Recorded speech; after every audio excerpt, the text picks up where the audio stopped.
วันธนาสุรเสียงเชิญเทวาทั่วทิศาในการนี้สถิตลาทินธานีทาสตรีแมนสวง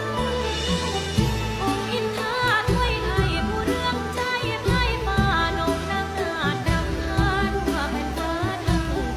ปวง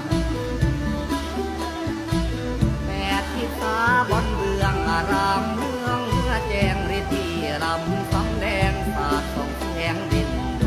วง